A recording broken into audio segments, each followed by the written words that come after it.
How wonderful that some of you already got to visit a mosque. You're very fortunate here in Atlanta because you have many mosques, many opportunities to reach out to our Muslim brothers and sisters. In the whole state of Vermont, where I hail from, we have one. So you have no reason to not visit. It's right around the corner from you. There are mosques everywhere. And it's important that we visit because Islam is the most misunderstood and the most maligned religion in the world today. We are being whipped up into fear of Muslims. And when we are afraid, we're stupid, actually. We're operating out of just that reptilian part of our brain. When we're afraid, we don't have access to our higher functionings, our whole self, the power of the knowledge in our hearts, our whole being. We're resigned to a small place of living. Ali, the son-in-law of the Prophet, says, people are afraid of what they don't understand. So my hope today is to share with you a little bit about what I love about Islam in order to invite you to a place of more understanding and less fear. Islam is very practical. If you are looking for insights about how to live a good life, how to be a good person, Islam has wonderful gems to offer to you. One of the things I love most about Islam is that it invites us to be concerned about what is the most important thing in life. To get our priorities straight. What is it for you?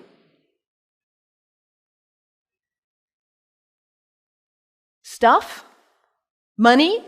Power, prestige, family, kindness, service, love, art, compassion. What is it for you? If you get nothing else out of today, take that one question and live into it. And if you don't know the answer yet, find out. What is it for you? What's most important? In Islam, the answer is very clear. La ilaha illallah, Muhammadan Rasulullah. There is nothing but the source. God, the one. How did you say it, Anthony? That love which is greater than we can know. That's what matters. And Muhammad is his prophet. Is the prophet of love. La ilaha illallah, Muhammadan Rasulullah. And the thing about us humans, when we get that clarity, we know what's important. What do we do with that? We forget. That's who we are. We humans, we are the great forgetters. How many of you made a New Year's resolution back on January 1st? How are you doing with it now? Let's be honest. How were you doing January 7th? We get this high resolve and this clarity, and then we get caught up in all the distractions, all the things pulling our attention here and there, and we forget. That poet, Mary Oliver, says, what is it you plan to do with your one wild and precious life? What is it? In order to not waste our life, we need to regularly hit that reset button, come on back to center, to our heart, to what we know is really why we are here, what we know is really important. Regularly throughout the day to stop and come back and say, well, let me check in and remember what matters so I don't waste my day or my week or my month or my life. And for Muslims, this is prayer, salat. It is the second pillar of Islam. The first pillar, la ilaha illallah, to know what matters. And the second pillar is to hit that reset button in order to regularly come back to center and remember what really matters.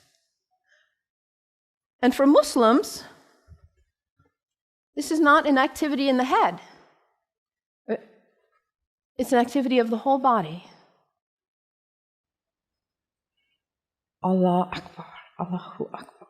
Bismillah ar-Rahman ar-Rahim. Alhamdulillah, Rabbil Alameen. Ar-Rahman ar-Rahim. Malik Yawmiddin. Yak na'budu wa yak nasta'in. As-siratal mustaqim. Siratal ladhina an'amta alayhim. Ghayril maghdubi waladdallin. Amin. Allahu Akbar. Allahu Akbar. Allahu Akbar.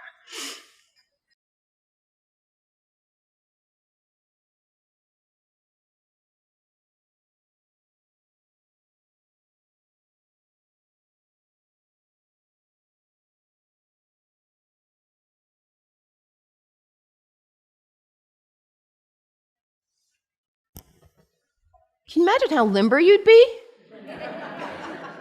if you did that 17 times a day?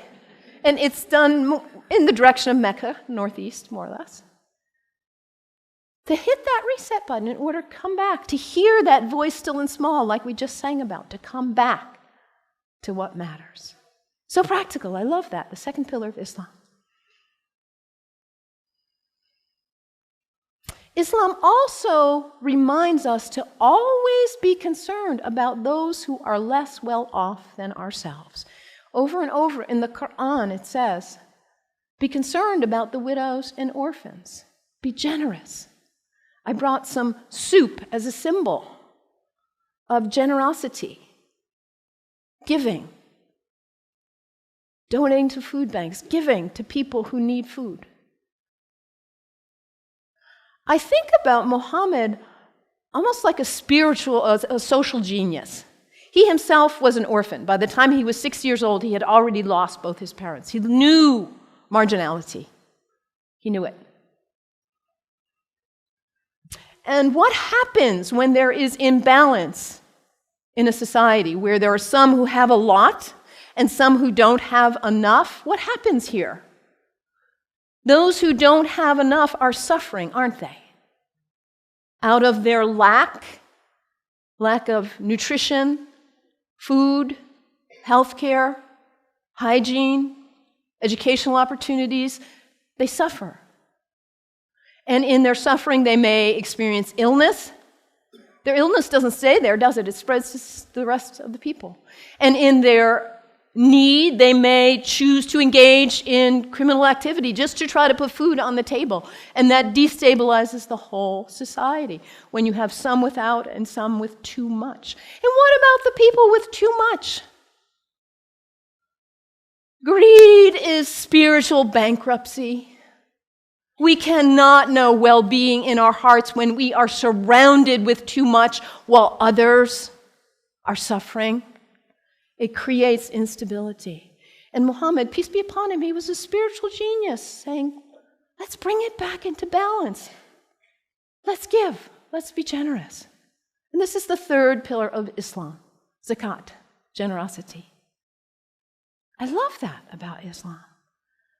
And I love, too, that Islam invites us to take a break from our habits. We humans, we're habitual creatures. We just are. We do something once, we do it again, we just do. How many of you are sitting in the same seat you always sit in today? That's okay, nothing wrong with that. We're creatures of habit.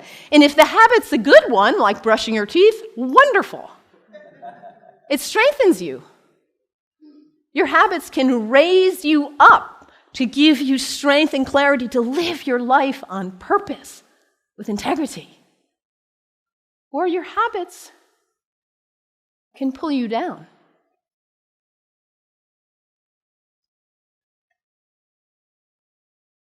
To take a break from your habits, because what happens when you try to take a break from your habit, when you try to stop reaching for whatever it is and you cannot? What is it for you? Coffee? Sugar? Alcohol? Drugs? Sex? Shopping? Your cell phone? Your tablet? Gossip? What is it for you, this behavior that you're caught in? You know it's not worthy of your best self, and yet there you are. It's addiction, isn't it? When we can't stop reaching for it, we can't stop doing it. And yet your life is so valuable, you matter. And to live your life on purpose and to cultivate the habits that raise you and strengthen you so you can be your most beautiful, best, loving, caring, giving self. So to take a break from your habits so you see who's in the driver's seat in your life. And put yourself back in the driver's seat, whatever it is for you. There are other people in this room who have also struggled with addiction in this way and who have overcome it. You can get help. You can do it. Your life matters. It's valuable. This is the next pillar of Islam, fasting. Fasting not just from food, but fasting from other activities and behaviors as well. And when we fast from food in particular, and it says over again and again in the Quran, fasting is good for you if you only knew. Because we put too much in our bodies, don't we? We stress them. We overeat and put junk. And we don't honor the beauty of ourselves.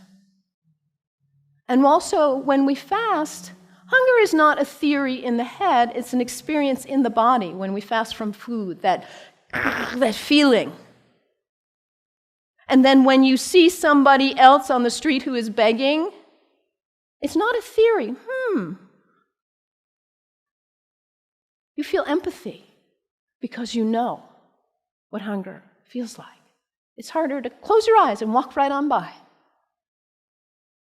Muhammad, that spiritual social genius, to create harmony and stability in society. The fourth pillar of Islam, fasting, taking a break from your habits. So practical, I love it. And I also love about Islam that it encourages us to take a break from our location, to travel with intention, to recognize the power of space, the sacredness of space, and how the greats who have walked on this earth have blessed the earth with their presence, their breath, their thoughts, their actions. I know you are on the verge of a major decision about this sacred space for you. You have made this place sacred by your presence here. And as you perhaps choose to move on, you will perhaps make a new place sacred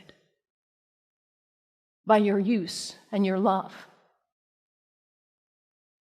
The earth is sacred. Our places are sacred. And when we travel with intention, we are changed by it. This is the fifth pillar of Islam, pilgrimage. And for Muslims, the pilgrimage is to Mecca, which none of us will probably go there. But where is pilgrimage for you? And what happens when we go? We leave our usual haunts. We travel with intention. We let ourselves be changed, be opened by new experiences, new interactions. And we come back and we are not the same. We look at our lives and we say, why was I doing that? I'm not going to waste my one wild and precious life on that. And we come back renewed and with a new value, a new understanding of the sacredness of our location, the beauty of the earth. I love this about Islam. So practical. What's the one thing that matters in your life?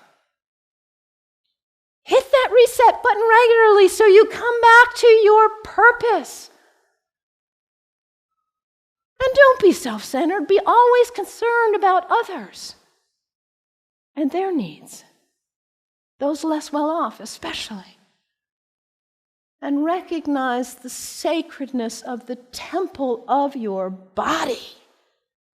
Cultivate habits that are worthy of you, that lift you to the best of who you are.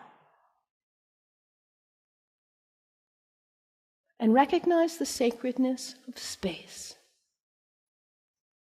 and the gift of the ancestors, the sages, the saints, the prophets who have gone before us and held a beacon of example for us.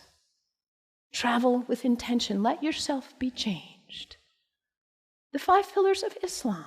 What great practical advice for living your life on purpose. And yet, at the same time as all of what I've told you is true, the beauty of this great tradition, we are being whipped up into fear against Muslims and Islam.